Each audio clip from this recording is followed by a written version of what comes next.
ไปหับชมข่าวกันตื่นบีกอยู่ที่นักศึกษาปี 4 ศูนย์เทคโนโลยีข้อมูลข่าวสารมหาวิทยาลัยสวรรณเขตได้สำเร็จการศึกษาลงฝึกงานสถานีโทรภาพแขวงสวรรณเขต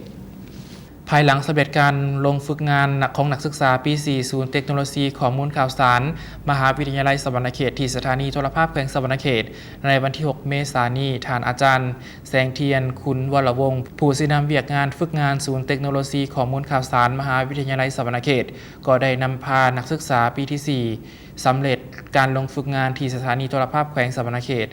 เข้าพบกับคณะอำนวยการสถานีโทรภาพแขวงและคณะหน่วยงานเพื่อแสดงความขอบอกขอบใจและหูบุญคุณอย่างสูงที่ทางคณะอำนวยการสถานีโทรภาพแขวงและคณะหน่วยงานได้ให้การร่วมไม้ร่วมมือในการเอื้อเฟื้อสถานที่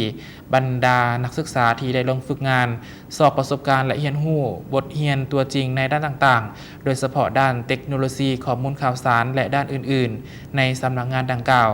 ทั้งนี้ก็เพื่อให้เขาเจ้าได้มีความรู้เพิ่มหลายขึ้นอีกอย่างก็เพื่อเป็นข้อมูลที่ดีเพื่อที่จะนำไปหมุนใส่เขาในการเขียนบทป้องกันจบสั้นอีกด้วย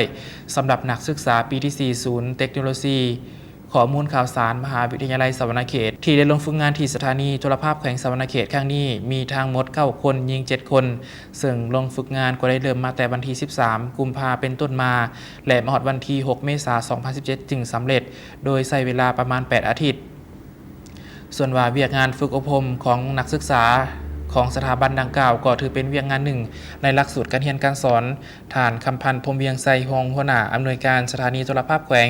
ได้นามต่างหน้าอำนวยการก็ได้กล่าวแสดงความขอบอกขอบใจเป็นอย่างสูงที่ทางสถาบันมหาวิทยาลัยสวรรณเขตก็คือครูอาจารย์ผู้ชี้นำนักศึกษาที่เห็นได้ความสำคัญเวียกงานดังกล่าวและก็หวังอย่างยิ่งว่าภายหลังที่นักศึกษาฝึกงานสำเร็จและได้กลับคืนสู่สถาบันก็ขอให้แต่ละคนแต่ละน้องจงประสบผลสำเร็จตามที่ตนมุ่งหวังเอาไว้เมื่อจบออกไปก็กลายเป็นบุคลากรที่ดีมีคุณภาพและเปลี่ยนล้นไปด้วยความรู้ความสามารถ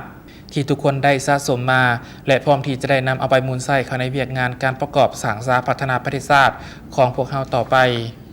ต่อกับสถาบันมหาวิทยาลัยสวรรณเขตและสถานีโทรภาพแขวงก็ขอให้สืบต่อมูลเชื่อในการร่วมมือแลกเปลี่ยนบทเรียนก็คือความรู้ด้านต่างๆร่วมกันบ่ว่าจะเป็นการ